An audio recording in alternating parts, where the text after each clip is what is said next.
How's it going, guys? Chloe here from AI Fire. So today, I tested Claude's new financial services update with a finance risk review workflow. Finance work gets messy fast. Meeting notes in one place, spreadsheets in another, customer records somewhere else, and market context outside the company. I tested whether Claude can pull all of that together, check the risk, and drop a memo for a founder, CFO, or a finance manager can review. The human still makes the final call though, but Claude helps organize the work. Let's see how it turned out.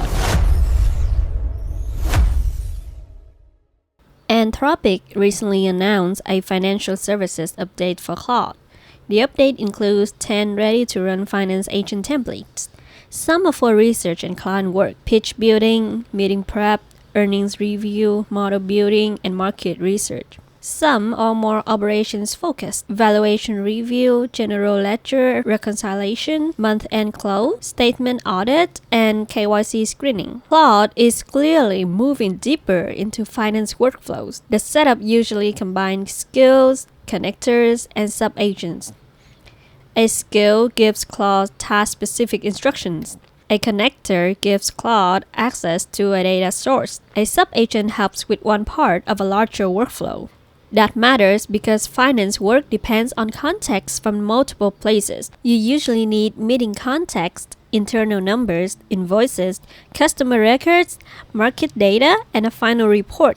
One number worth checking is the VAL's AI Finance Agent benchmark. Claude Opus 4.7 scored 64.37% on that benchmark, and it is currently the top model there. So the benchmark tests finance agent style work, like using tools, retrieving information, reading financial documents, and handling multi-step analysis. So this score here is a useful signal that Claude is wrong as this type of workflow. And at the same time, 64% also shows that finance work needs a human to review it. The data still needs verification, the reasoning still needs checking, the final recommendation still needs approval. And that is how I'm using Claude in this video.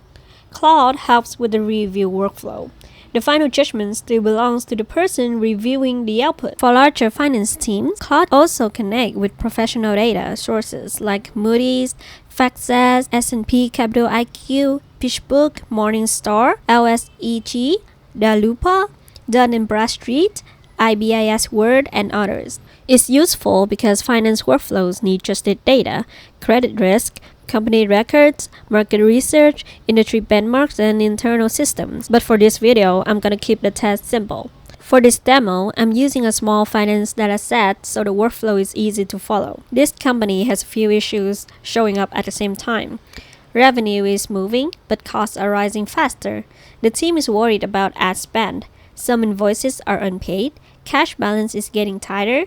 Leadership needs a recommendation this week. This is a small example, but the problem is very real. But first, I want to be clear about the scope here. This workflow is meant to help a finance person review the risk faster. Claude collects scattered context, checks the numbers, finds possible risk, and drop a memo that a person can verify. The reviewer still needs to know which risks are supported by data, which risks still need more evidence, and which data points are missing. So in this video, I'm going to make Claude separate those things clearly. For this demo, I'm gonna suggest some connectors for you to use. I'll use Otter for meeting notes, Coupler for finance data, Airtable for customers and invoices, Alpha Vantage for market context, and Claude to trap the final memo. There is also one other connector that I want to mention is Gamma, but it's going to be optional if I want to turn the memo into a short leadership briefing. Before we do anything, we're going to have to set up our MCP. First, I want you guys to go to settings and then choose connectors. And then go here, browse connectors, and you just type in the connectors you want to use. For example, like here, Auto AI. They're gonna pop up an authorization window, so you just press authorize access and they're gonna lead you to it. And the same is gonna go with Airtable. But it's gonna get a little bit trickier when you go to Coupler. So here you gotta go to AI integration and then just choose Claude, then just get connector. After that, it's gonna lead you back to the directory page and just press connect and you're good to go. With Alpha Advantage, I want you to go to MCP here. Just scroll down a little bit. There's gonna be a link here. I want you to copy it. Now I want you to go back to the home page and get your free API key. You just fill in your information. They're gonna give you a personal API key and go back here. You're gonna have to connect manually, which is add custom connector. Just type in the name and then paste in the link, and here with your API key section to copy the API key that you have and then just press connect and there you go. Here I'm checking my home page. I go to the plus to check if I have all the connector ready, and as you can see everything is in place. So let's get into it. So the first thing we're gonna do is we're gonna start with the meeting context. Otter is a meeting notes tool. It can record, transcribe, and summarize meetings. So the conversation does not just disappear after the call ends. For this workflow, Otter gives Claude the meeting context. That means Claude can read what the team discussed, what risks were mentioned, and what assumptions were made, and what still needs to be checked with data. So in Otter, you have two options. You can choose to record your meeting in real time, or you can just post a recording of the meeting that you already have, and Otter is gonna transcribe it for you. Here I'm actually making a real-time recording test for you to see. Hello, this is Chloe from AI Fire. I am testing for a video I'm making. So after you have finished recording, the meeting is gonna be in the home page over here.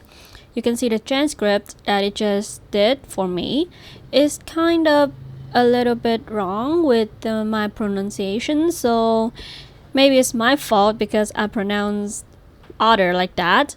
But anyways, that is how we do it. And the next thing I'm gonna show you is that this is a fake conversation that I made. This type of conversation never happened. I just read it out of a script so that Otter can record it and save it as a transcript. So after this, I'm gonna have Otter give Claude the meeting record.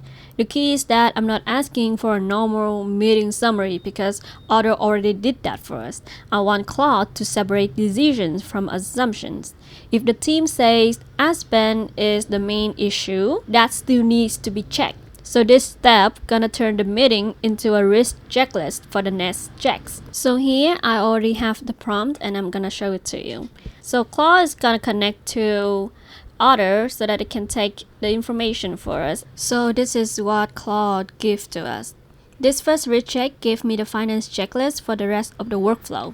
Claude did not treat the meeting notes as the final truth, it treated them as a starting point. The main conclusion is that the Friday memo should not make a confident recommendation until three things are verified. First, the team needs the CAC and payback numbers for the new paid channel. Without that, the ad freeze discussion is still speculative. Second, the team needs confirmed payment dates from Nova as AAS and Pixel App because the payments directly affect the cash flow picture. Third, the team needs to prove where the cash pressure is actually coming from. It could be higher spend, lower collections, or both. Claude also flagged one assumption as unverified. The idea that Aspen is the big issue. That means the team should not freeze budget based on a meeting opinion alone. This is the real value of this risk check 1. Otter captured the meeting, but Claude turned the meeting into a verification plan. Now I know exactly what data I need to check next. Risk check 2. Do the numbers support the meeting? For risk check 2, I'm using Coupler.ai. Coupler is a data connector that brings business data from different sources into one place, like a spreadsheet, a dashboard, or analysis-ready dataset. For finance, that means it can pull and link data like revenue, spend, cash balance, CAC, new customers, and turn into one monthly finance view. That helps Claude analyze the numbers without me manually copying data from different tools. In this step, I asked Claude to compare the concerns from the meeting against the finance dataset from Coupler. Claude checks whether the meeting concerns are actually supported by the numbers, and the outcome was useful. Based on the made-up data I provided, Claude found that revenue was almost flat, spend was rising fast, cash balance was dropping, CAC was getting much worse, and new customers were falling. So this step moved the workflow from what the team is worried about to what the numbers actually show. Risk check 3. Operational risk from customers, invoices, and expenses. For this one, I'm using Airtable. This is different from Kubler. Kubler gives me the finance view, like revenue, spend, cash balance, CAC, new customers, and churn. Airtable gives me the operational view, like customers, invoices, expenses, owner, payment status, and missing fields. Kubler helps Claude see the trends, and Airtable helps Claude find the exact record behind that trend. For example, Kubler can tell me cash is getting tighter, but Airtable can show which invoice is overdue, which customer is creating pressure, which payment term is missing, and which expense record needs review. In this step, I asked Claude to look through the customer financial and management system in Airtable. Claude checks overdue invoices, customer cash flow risk, expense categories, missing fields, data quality issues, urgent risk, and actions the team should take this week. And this is what Claude gave me. Based on the made-up data I provided, Claude found that Northstar Clinic has a $7,200 overdue invoice, which looks like a quick collection opportunity. It's also found more serious issues with Nova SaaS and Pixel Lab, like duplicate records, missing due dates, and missing payment terms.